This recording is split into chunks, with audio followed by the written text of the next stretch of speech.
Welcome inside another edition of Celtics Roundtable on CLNS Media. CLNS Media, the leading online provider of audio-video coverage of your Boston Celtics. Welcome inside another edition, everybody. Evan Valenti alongside Alex Kungu of CelticsBlog. Matt Ignall as well, coming at you on a Thursday. Nice to see you guys. As always, coming after a night the Celtics blew out the Sacramento Kings. Like, it wasn't that big of a deal. I'm not going to talk a lot about that. Well, we're going to bring up a topic I think that's been sort of buzzing around about all around Celtics Twitter, Celtics Reddit, everywhere. The Celtics are a really good defensive team. Like, really good. Like, elite, very, very good. I know it's only 8 games into the season. They're 6-2. They're on a 6-game winning streak. It's been nice. They've held their opponents to under 100 points for the past 6 games in a row. It's been fun. This team defensively is way further along than I thought than anybody thought they would be at this point, especially because they're playing young guys. They're playing Jason Tatum a ton of minutes, Jaylen Brown a ton of minutes, Kyrie Irving, who's a bad defensive player, now leads league in steals. Like, it's a crazy development early on here in the season. Alex wrote a great article for CelticsBlog a couple of days ago, detailing how good defensively this team is right now and why they're so good defensively. But I want to ask you this, Alex, to start out the podcast. Can the Celtics be the best defensive team in the NBA in your aspect? Do they have the potential to be? I would say yes. Just based off what we've seen, though, we probably still need to see a little bit more. I've been very impressed with how they've been able to acclimate so many young guys and the way they've just been able to really just rotate, use their lengths to their advantage, and generate turnovers. They're some of the best in the league in, like, deflections.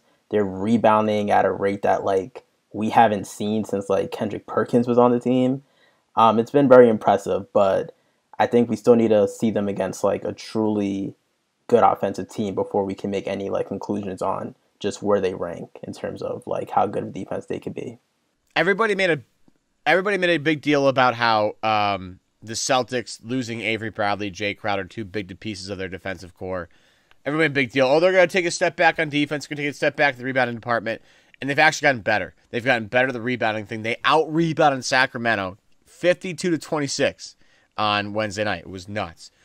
Is this team better than they were last year defensively? I know it's a small sample size, and it's really hard to kind of nail that down.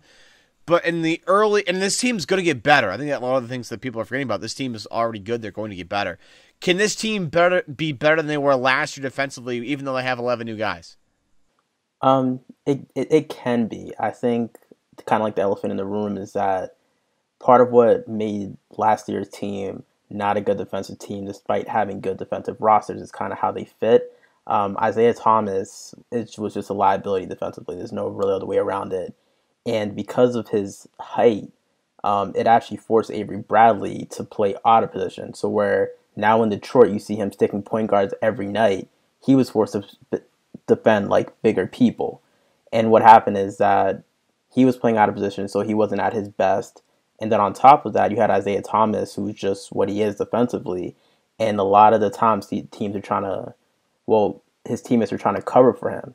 And then that again leads to being out of spots. It makes you miss assignments. It makes you miss potential rebounds. And it was all kind of like a domino piece, like all falling apart. And I think what you're seeing now this year is that there's guys who are able to stay with their man. Guys can switch kind of more seamlessly, and they can stay home. Like you don't see Al Horford like coming across the court to help Isaiah Thomas if he gets matched up on like a wing now, because now that's Kyrie, and they stay home now, and then they trust each other to stay in front of their man. So I think just from kind of like that aspect, yeah, they're probably a better defensive team. Yeah, I fully expect the Celtics to be a better defensive team this year, and I suspect that to sustain. For one, they're just a much better rebounding team. As Alex mentioned, they're just bigger across the board, not both in terms of length and I think in terms of strength in general. And it's just lent itself to, Brad Stevens. We know he loves to switch on the pick and roll, and we saw it in the Kings game. Really, the Celtics doing an excellent job of switching on the initial part of the possession, and then as the ball moved to the other side, they were switching back. And I think that it's going to persist. Now, whether the Celtics maintain a 95 defensive rating against the, offensive juggernauts of the West, I think that's probably a little unlikely, but, I think they're going to finish in the top 10 defensively, and it wouldn't surprise me if they finish in the top 5 at this point. Andrew Johnson of Nylon Calculus, who we had on a couple weeks ago, so teams aren't shooting very well against the Celtics from the 3-point line nor the free throw line, and he estimated that if you adjust that to the mean, that the Celtics defensive rating would jump about 3.4 points. So that would put the Celtics at about 98.5 as a defensive rating, which is still excellent. Yeah, I think they're just. I think the addition of a couple of guys has helped. I mean, Jason Tatum has been really good from the jump. Jaylen Brown is a good defender. We all know Marcus Smart's elite. But the biggest catalyst, and you wrote about this, Alex, in your latest piece for CelticsBlog, and if you haven't checked that out yet, go check it out. It's great, very informative, interactive with great clips. A well-done piece, Alex. But the big reason why the Celtics are so good defensively is not the emergence of necessarily, because I think a lot of people have given this guy a lot of credit for how good the Celtics are defensively. I think it's just more people noticing and giving credence to. But Al Horford has been absolutely ridiculous. It was a great stat. I think Jay King had it in Mass Live of the only team to hold Giannis under 60% for shooting for a game has been the Celtics, and the Celtics have done it twice. And the Celtics have done this thing where they've let Al Horford guard Giannis. Al Horford has been unbelievable to the point where there are people even in the Celtics Twitter sphere and Reddit that are claiming that he should be up for Defensive Player of the Year. And if you survey 8 games, anybody can be up for Defensive Player of the Year. But Al Horford has been the maestro of the Celtics defense from the back end. He has been spectacular with switching, communicating, whatever. He has been a huge part of what they do. Alex, what does Al Horford do to make this defense so successful? Yeah, I think some of the stuff that he does kind of aren't really seen on TV, like the way he communicates. Some things you can hear, like if you're watching the Miami game, you heard a guy screaming "ice, ice, ice." That was Al Horford. He communicates very well. He knows where everyone on the court is supposed to be, and he always knows where he's supposed to be. And I think in terms of his body profile, the way he's about 6'9", with a 7+ wingspan, and his inability to move his feet, he's able to kind of stick those like those Ben Simmons, Giannis Antetokounmpo, check the pronunciation on that, and he's able to stick those kind of like unicornish like players where most teams either have to put an undersized wing or a too slow big, and that's kind of been really key for the Celtics because they've gone against like just about all of them. So I think his combination of length, his combination of foot speed, his ability to communicate, his ability to cover for his teammates, all that stuff together, he's just well-rounded. Kind of like, that's just Al Horford though, well-rounded. Yeah, he's been absolutely unbelievable. And there's other guys that are around him that make life a lot easier, but I mean, the fact that guy can go, because the Celtics are switch heavy. They switch everything. They switch every pick and roll. And the fact that Al Horford can guard, and they want every player on their team to be able to switch as much as possible. Marcus Smart's one of those guys. Jaylen Brown is one of those guys. Jason Tatum, whether he is right now or will be eventually, is going to be one of those guys. I mean, right now he's been really good. An 8-game sample size. I'll wait to reserve judgment to definitively say that Jason Tatum is one of these guys. But Al Horford's another one of these guys that can contain guards on the perimeter, then sag back as other guys recover and drop back and cover other guys. We've had a couple of different games come up where his defensive prowess has been really a big focal point. Like, he's not a guy that's going to block a ton of shots, but he wins with positional defense. How hard is that to evaluate when you're going back and watching tape? He's shutting down the superstars, man. I know, but not only just that, but he's just been all over the place for Boston. It's not a ton of blocks. It's just positionally, he's always in the right place at the right time, it seems like. Yeah. I mean, he's been getting his body into people, right? And especially on the guys who are reluctant to shoot outside. His strength has kind of contained some of those, wings who really love to drive it. Go ahead, Alex.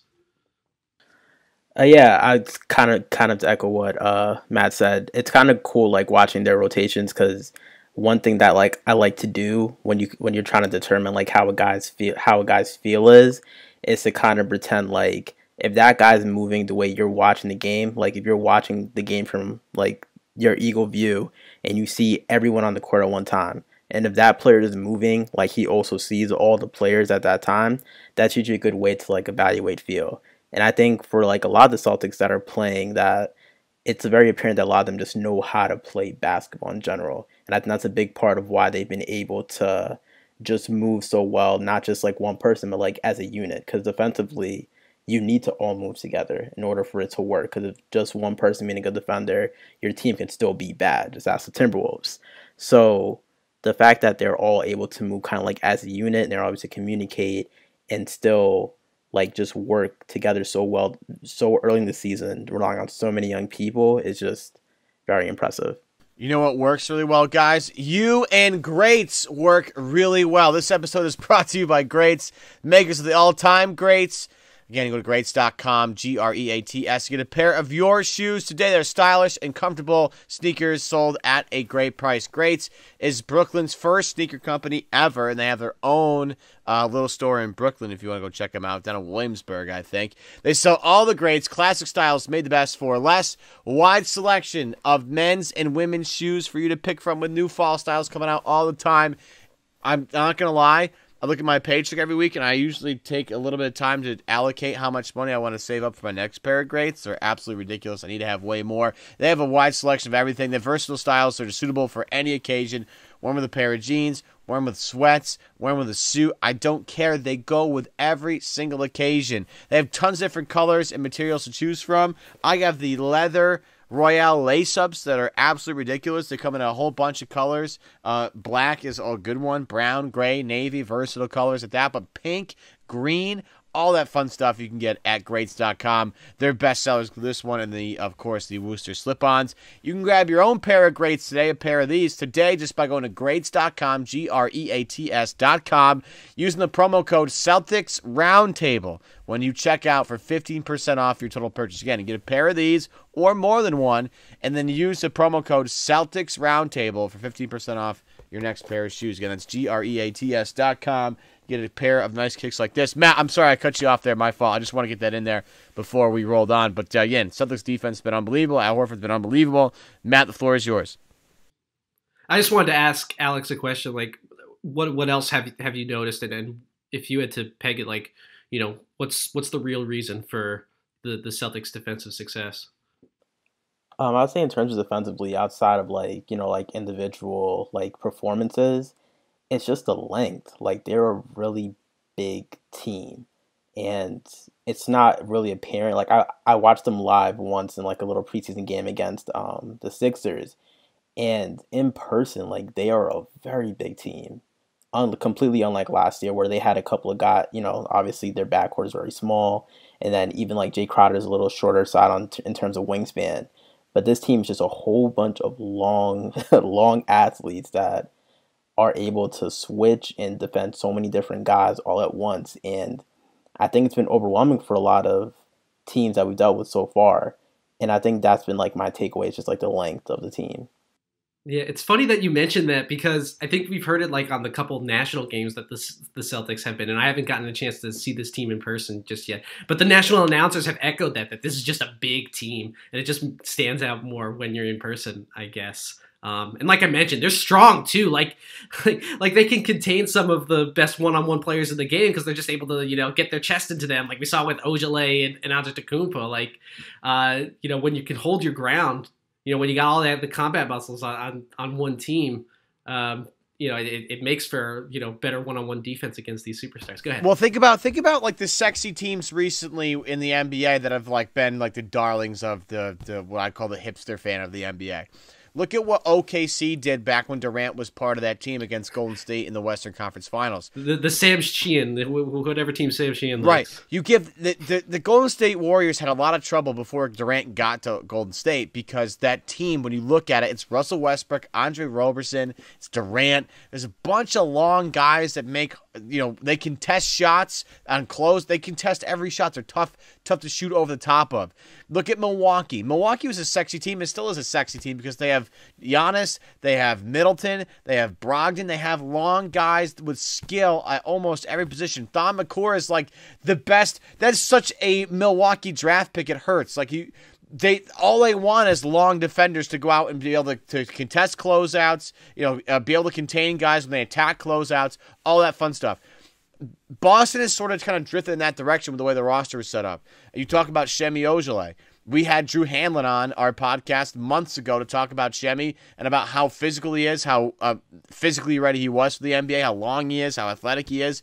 You look at him, you look at Yabusele on the bench who doesn't get any playing time. There's a guy that could use some playing time eventually as he fits in the system. Aaron Baines has been I think, one of the best additions to the team this entire offseason. That includes Kyrie Irving, who's been really nice. Jaylen Brown, Jason Tatum, very long. Marcus Smart, very long. Terry Rozier, very long. Boston went from, as Alex pointed out, last year being an undersized team with Avery Bradley and Isaiah Thomas as their starting backcourt, 5'7" and 6'2". Now they have Kyrie Irving, who's 6'3", and they have Jaylen Brown, who's 6'7". That's their starting backcourt now. They've upgraded significantly in the length department. Makes it a lot more difficult for guys to drive inside, shoot over the top of them. It's been poetry in motion for the Celtics since Game 3. And defensively, they're so locked in right now. The San Antonio game, even though San Antonio had a decent first quarter, the rotations were crisp. Every shot was contested with a couple of exceptions of LaMarcus Aldridge somehow finding open space in the floor. And even the offensive boards, like when San Antonio would reset, they'd find an open shot.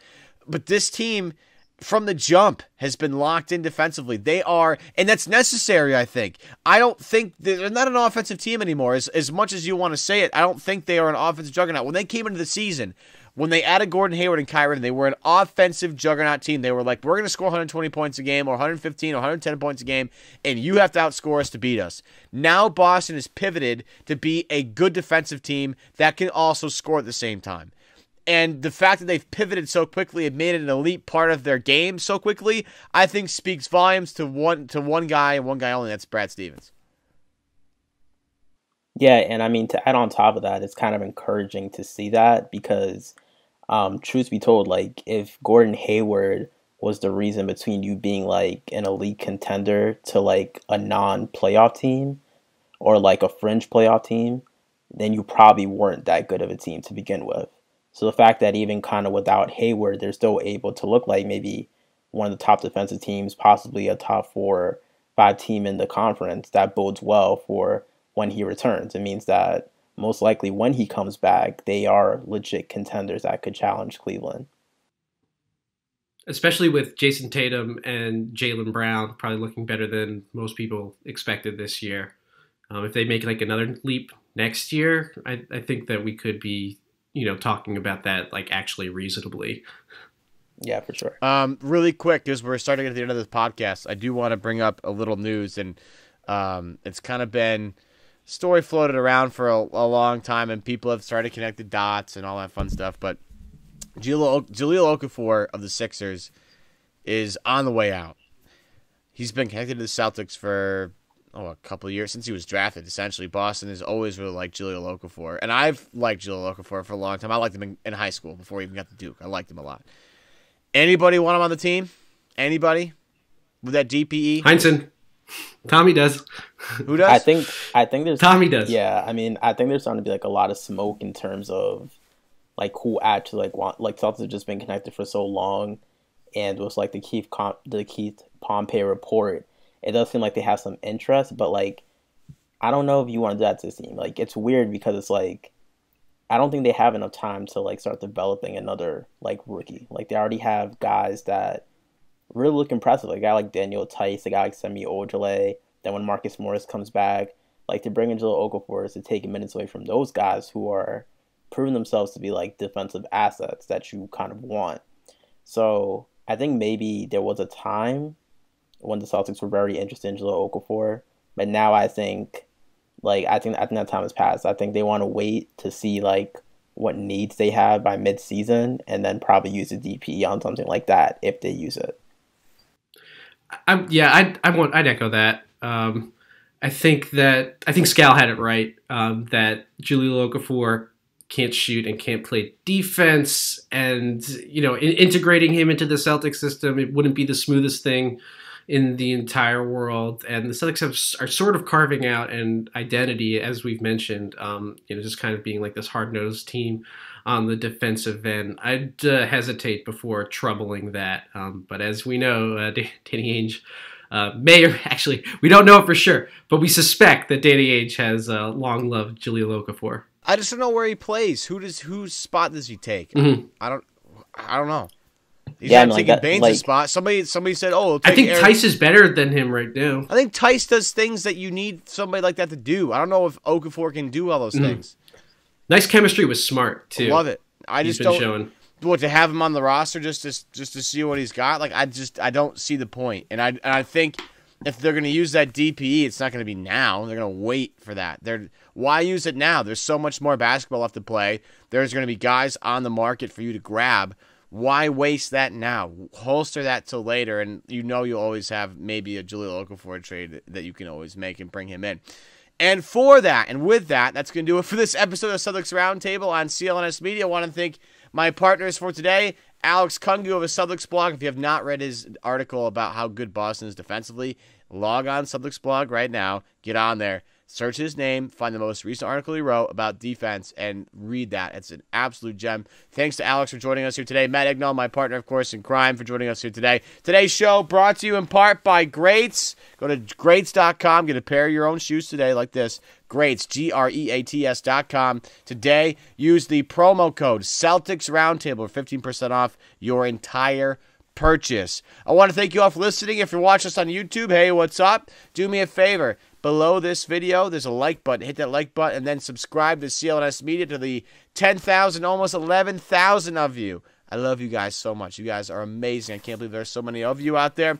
If you want to listen to us on the go, make sure you subscribe to the Celtics news feed on iTunes or on Stitcher, or you can go to the CLNS Radio mobile app, download everything there. There's so much stuff coming out, especially with the Patriots lately. They just traded Jimmy Garoppolo, for crying out loud. You want all the information, the inside scoops on that, so download Patriots Beat and all that fun stuff, Patriots coverage on CLNS, the CLNS Radio mobile app. Also, leave us a review if you want to get a question in our Monday mailbag. It's the only way to guarantee your question gets read. But we'll see you guys next time, okay? From Alex Kungu, Matt Ignall, Mem Valenti, we'll see you guys tomorrow for more breakdowns on the Boston Celtics on CLNS Media, the leading online provider of audio video coverage of your